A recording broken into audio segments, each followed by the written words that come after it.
Hello students, welcome back in HW current affairs.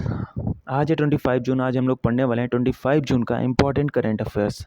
And sorry for that कि जो पिछली 2 classes नहीं आ पाई थी, तो मैं कोशिश करूंगा आने वाले वीक में पूरी वीकली क्लास लाऊंगा, जिसमें आपको पूरे वीक में जो भी इम्पोर्टेंट क्वेश्चन बनेंगे वो सारे ही मैं उस क्लास में मर्ज करूंगा, जिससे आप पूरे वीक में जो पिछली क्लासेस छूट गई आप उनसे तैयार कर सकते हैं। तो जो भी स्टूडेंट्स हमारे साथ फर्स्ट टाइम जुड़ रहे हैं, आपको बस स्टार्टिंग से एंड तक जुड़े रहना है, तभी आपको सारी चीज़ें क्लियर होंगी। और आज की क्लास में सारी पॉइंट्स इंपॉर्टेंट और सिलेक्टिव लिए गए। तो चलते हैं अपने पहले क्वेश्चंस पर बिना टाइम वेस्ट किए। हमारा पहला क्वेश्चन है, वैश्विक शांति सूचकांक 2025 में भारत को कौन सा स्थान मिला? तो भारत को यहाँ पर 115वां स्थान मिला। बात करें वैश्विक शांति सूचकांक को इंग्लिश में बोलते हैं ग्लोबल पीस इंडेक्स। इसको जारी कौन करता है? अभी रिसेंट के एक एग्जाम में पूछा गया था कौन जारी करता है इसको। तो institute of economy and peace इसको जारी करता है। बड़ा ही महत्वपूर्ण पॉइंट है, आपको याद रखना है। चलते हैं आगे के पॉइंट्स पर। इसकी रिपोर्ट ये जो आई है, ये 19th क्रम की 19वें क्रम की रिपोर्ट थी। और बात करें टॉप पे कौन रहा है, तो आइसलैंड रहा है।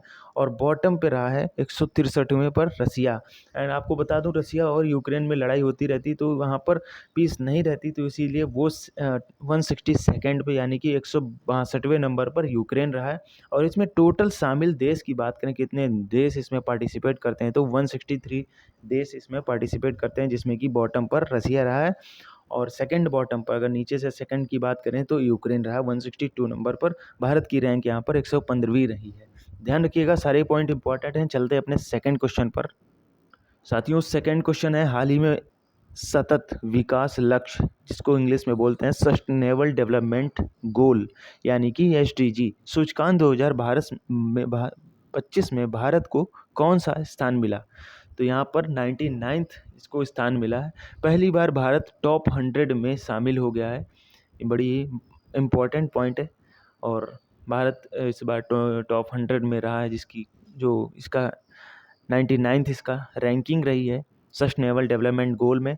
इसमें क्या होता है, इसमें 2015 से 30 तक का एक गोल लिया गया था, गोल सेट किया गया था कि इसमें 17 गोल सेट करे जाएंगे, जिनको पूर्ण किए जाएंगे। तो इसको जारी कौन करता है? UNSSDN।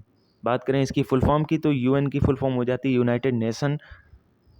तो सस्टेनेबल सॉल्यूशन डेवलपमेंट नेटवर्क इसकी फुल फॉर्म हो जाती है। तो फिर से मैं एक बार रिवाइज कर दूं, यूनाइटेड नेशन यानी कि संयुक्त राष्ट्र, सस्टेनेबल सॉल्यूशन डेवलपमेंट नेटवर्क इसकी फुल फॉर्म हो जाती है। अभी एग्जाम में पूछ दिया गया था, वैसे इंपॉर्टेंट पॉइंट है। और बात करें टॉप पर कौन रहा है, तो ये फिनलैंड रहा है टॉप पे, नंबर 1 पे। और बॉटम पे रहा है साउथ सूडान। तो ये सारे पॉइंट्स आपको ध्यान रखने हैं, आपने अपने नोट्स में ऐड ऑन करने हैं। चलते हैं थर्ड क्वेश्चन पर। हमारा थर्ड क्वेश्चन है, चर्चा में रहा प्राक्कलन समितियों का राष्ट्रीय सम्मेलन कहाँ हुआ? तो ये मुंबई में हुआ। बात करें प्राक्कलन समिति को इंग्लिश में बोलते हैं एस्टिमेट कमेटी। तो याद रखना आपको। चलते हैं, इस्टेब्लिशमेंट इसकी कब हुई थी? तो 1950 में इसकी इस्टेब्लिशमेंट यानी कि स्थापना हुई। सबसे बड़ी समिति है ये। 30 मेंबर यहाँ पर होते हैं, शामिल होते हैं, पार्टिसिपेट करते हैं, सभी लोकसभा के होते हैं। ये पॉइंट आपको याद रखना है। चलते हैं फोर्थ क्वेश्चन पर। साथियों, हमारा फोर्थ क्वेश्चन है, पहली बार संविधान हत्या दिवस कब मनाया जाएगा? तो ये 25 जून को यानी कि आज मनाया जाएगा। और 25 जून 1975 को ये राष्ट्रीय आपातकाल घोषित किया गया था। इंदिरा गांधी के समय उनकी गवर्नमेंट चल रही थी, तो उस समय ये थर्ड जो इमरजेंसी लगी थी, राष्ट्रीय आपातकाल लगी थी, उसी दिन को आज 50th एनिवर्सरी यानी कि 50वीं वर्षगांठ हो गई है, इसीलिए मनाया जा रहा है। और जो करंट की गवर्नमेंट चल रही है, जो बीजेपी की गवर्नमेंट, मोदी सरकार की गवर्नमेंट जो चल रही है, इसने कहा है कि 25 जून से हम लोग इसको संविधान हत्या दिवस मनाएंगे। और ये तीसरा जो आपातकाल लगा था, आपको बता दूं 25 जून 1975 को लगा था, ये तब से अब मनाया जाएगा। और ये अभी क्यों मनाया गया, इसका कारण यही है, मैंने आपको बता दिया कि 50वीं वर्षगांठ जो पड़ी है अब 2025 में, इसीलिए अब से ये स्टार्ट किया गया है। और आपको बता दूं, थर्ड 3 टाइम अपने देश में इमरजेंसी लगी। पहली बार लगी थी 1962 में, 1962 में चाइना अटैक जब हुआ था। फिर 1971 में हुई इंडिया पाकिस्तान वार जब चला। फिर उसके बाद 1975 में जब इंटरनल डिसऑर्डर, यही थर्ड टाइम लगा था,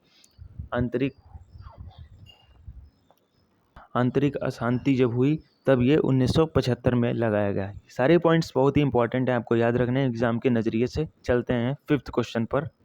साथियों 5th क्वेश्चन है, वर्ष 2026 में पहला अखिल भारतीय घरेलू आयु सर्वेक्षण शुरू करने के लिए किसकी अध्यक्षता में विशेषज्ञ समूह गठित किया गया है?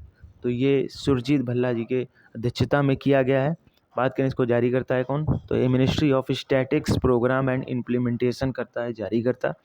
ये सारे पॉइंट्स आपको बेहतरीन तरीके से याद रखने हैं और अपने नोट्स में ऐड ऑन जरूर करने हैं। छोटे छोटे पॉइंट्स हैं, ये आपके एग्ज़ाम में बहुत ही हेल्प कर सकते हैं नंबर दिलाने में। तो पहला इसका जो उद्देश्य है, ये उद्देश्य है आय का वितरण करना, बराबर तरीके से आय का आंकलन करना और वितरण करना, यही इसका काम है।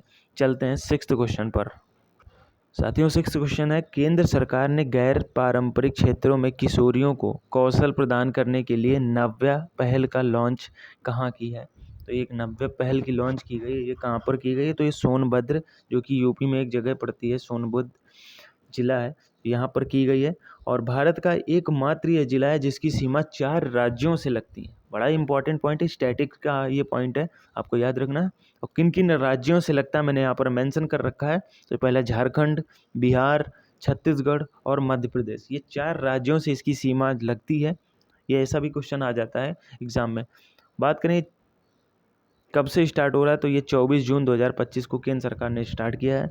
और महिला विकास मंत्रालय प्लस कौशल विकास मंत्रालय, ये 2 मंत्रालय मिलकर इस पहल को लॉन्च कर रहे हैं। और ये किस लिए लॉन्च किया गया है? ये 16 से जो 18 वर्ष की जो किशोरियां हैं, जो लड़कियां हैं, इनको स्किल डेवलपमेंट करने के लिए, इनके लिए स्किल डेवलपमेंट करने के लिए ये पहल, नव्या पहल है, ये लॉन्च की जा रही है। चलते हैं अगले क्वेश्चन पर, जो कि 7th क्वेश्चन होगा। साथियों 7th क्वेश्चन है, टेस्ट मैच की दोनों पारियों में शतक लगाने वाले भारत के पहले और दुनिया के दूसरे विकेट कीपर बनने की उपलब्धि किसे हासिल की है? किसने हासिल की है? तो ये हमारे मशहूर प्लेयर ऋषभ पंत, जिनका अभी थोड़े समय पहले एक्सीडेंट हो गया था, भयंकर तरीके से एक्सीडेंट हो गया था, सभी लोग जानते ही हैं।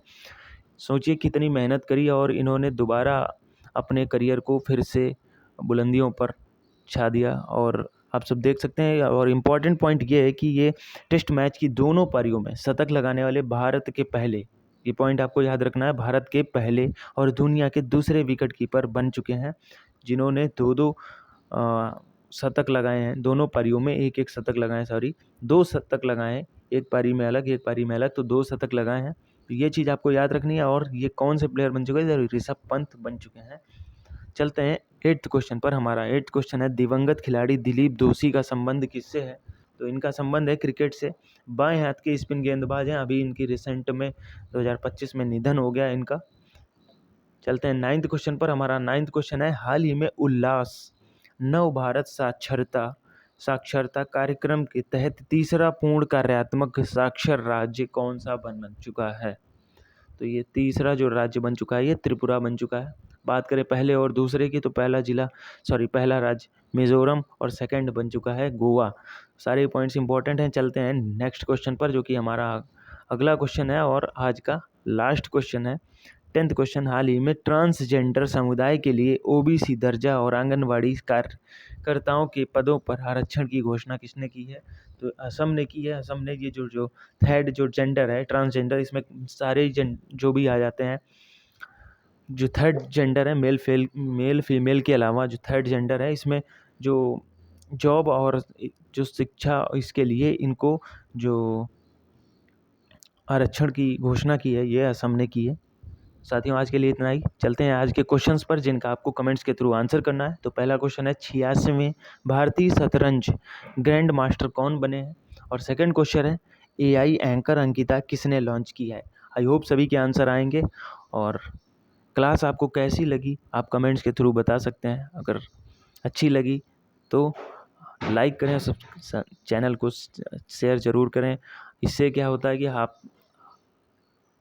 हमारी क्लास ज़्यादा से ज़्यादा स्टूडेंट्स तक पहुंच जाएगी। और 10 मिनट में ये पूरी करंट अफेयर्स की क्लास जो होती है पूरे यूट्यूब पे शायद आपको नहीं मिलेगी। इतने कम समय में बेहतरीन तरीके से जो मैं कोशिश करता हूँ पढ़ाने की, तो पढ़ा देता हूँ। तो thank you and stay connected.